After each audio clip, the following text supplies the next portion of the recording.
Shut up and sit down.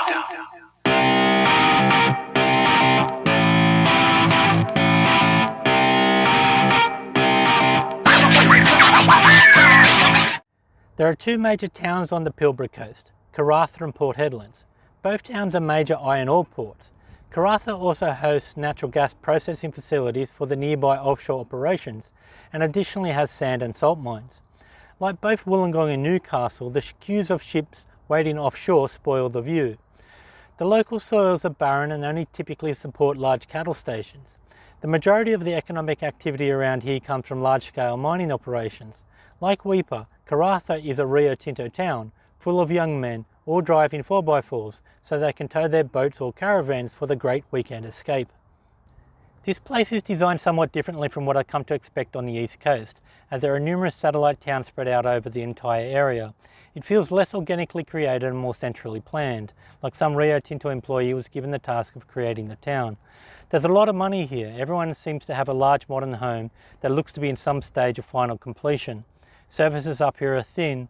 The locals have a choice between working for a normal business with an average wage or getting paid double if they take a job with a mining operation. In short, life is easier here, and I'm not sure why there aren't more people. Originally, when European settlement arrived in the area, they created what is now the historic town of Cossack. The town features several stores and a local courthouse, which is now turned into a museum. It really made me think back to what life must have been like 150 years ago, living on a sandy outcrop, surrounded by mangroves and thousands of miles from anywhere. Just sitting here, isolated, without the information of what's happening in the outside world, with only the relentless sounds of the wave crashing on the shore to keep me company. Cossack was later abandoned for Katherina and Headland, as they both have deep water ports that support the mining operations. Further inland from Cossack is the town of Roebourne, which was a regional administrative centre during the gold rush period, where they built a fairly impressive district courthouse, post office and prison. Until the 1960s, Roebourne was majority European and had strict controls on the local indigenous population. With the exodus to the coastal mining towns, Roebourne has now become majority indigenous and the location of many struggles between the two communities. It once had some 5 times the state per capita average police officers. I wondered about the town, and while I'm seeing some of the anger, it's subsiding from the levels I saw in the Kimberley. I think the local indigenous people here have greater access to employment opportunities, with better access to public infrastructure, and feel more part of the broader community. This week saw me hiking through the Chichester Range in the Minstream National Park. I found it a real gem. Previously I've been doing urban hikes, but Karratha is just one long stretch of houses nestled between mangroves and rocky hills. The national park itself connects the mining operations at Fortescue to the ports of Walcott and Dampier. It has a good road through the main of it and some really long trains. To the north of the park is the Witamoon Valley, which hosts many of the nearby cattle stations. The park itself looks to be a defence against native title claim, as it's fairly useless for any agriculture. Walking through the range, it really made me respect the spinifex grass. It's one of the few plants that can actually survive in such a hostile environment. While sitting at the lookouts and seeing nothing but hills of green, which were all made from the barren soil of iron ore and sandstone. I was originally going to hike the path and return back for a swim at the Python pool, but I was running a bit late and running out of daylight. The shortest path out of the park was about a 65 kilometres of dirt road, and I only had about 15 minutes of daylight left. I think I should have just waited for the dark, as raising the visor on the helmet to help see the road in the twilight just gave me a face full of bugs. Leaving Broome as early as I could, as there's a near 350 kilometre hop to the Sandfire Roadhouse, so I tried stretching out the remaining fuel in the tank to get to the service station just outside of Broome, and for the first time on this trip I didn't make it. With all the stop-start city riding in Broome, the fuel gauge was a bit out of step, and I didn't adjust correctly for it. Running out of fuel about 2 kilometres before the service station, I had the joy of pushing the bike for about half an hour. At least with all these long flat roads, there was no hills to worry about. Although now halfway down the west coast, I still don't consider that I've finished crossing the top end. The relentless straight roads, the hundreds of kilometres between fuel stops, the outrageous prices for food, fuel and drinks, only one sealed road option, little places of interest to stop and explore besides rest stops and truck parks, no mobile phone coverage, and few other motorcyclists to say g'day to. This basically started once I left Cairns, and I don't think it'll stop until I reach Geraldton.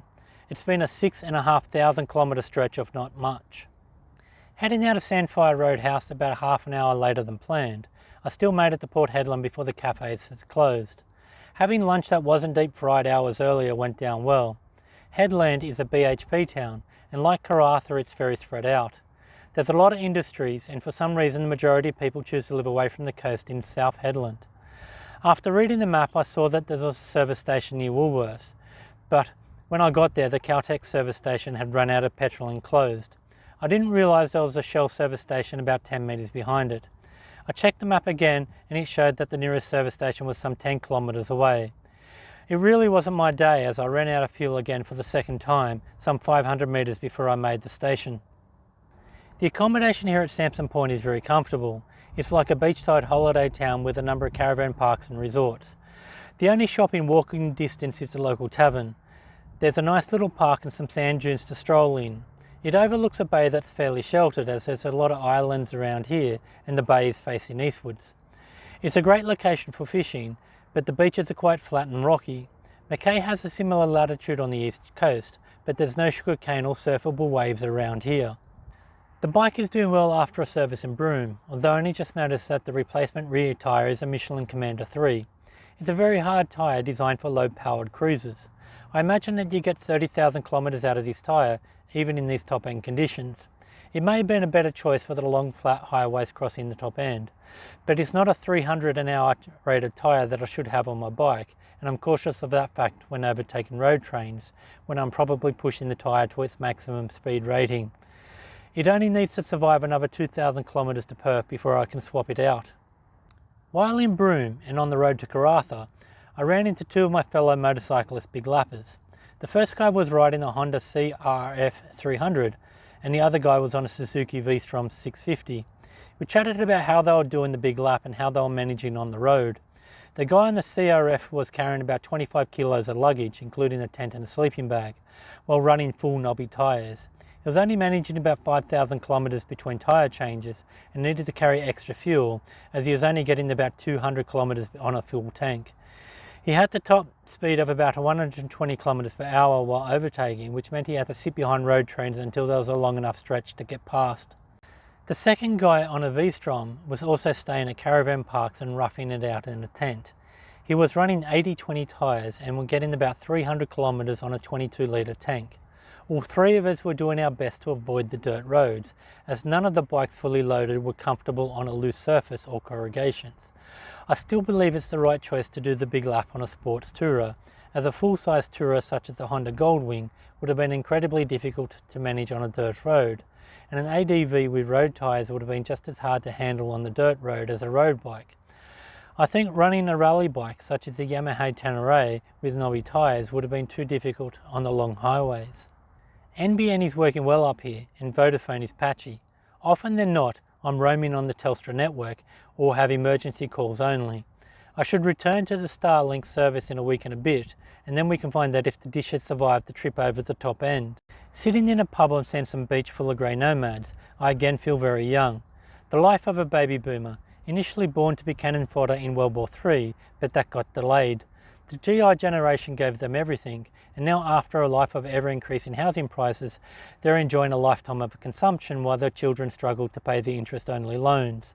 I look around and see a lot of couples and ponder to myself, are they all country folk with a stiff conservative upper lip who'd never allow themselves to be seen in public on their own, or with the lower expectations of country women has it meant that they've managed to stay together until old age?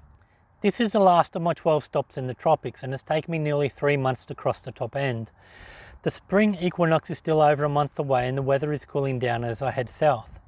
I'm looking forward to a break in Perth while I catch up on my taxes and wait for the weather to warm up before heading back to the east via the south coast. So far travelling through Western Australia, I think this state should be renamed to Queensland version 2. I'll see if that perception changes once I get to the larger towns. Also, I have more followers on Google Maps than I do YouTube, and I still don't understand why anyone follows me on Google Maps, so please comment your thoughts below. Next stop is Carnarvon with lunch in Coral Bay, so thanks for following my adventures around Australia. Remember to go out there and do something to enjoy your day.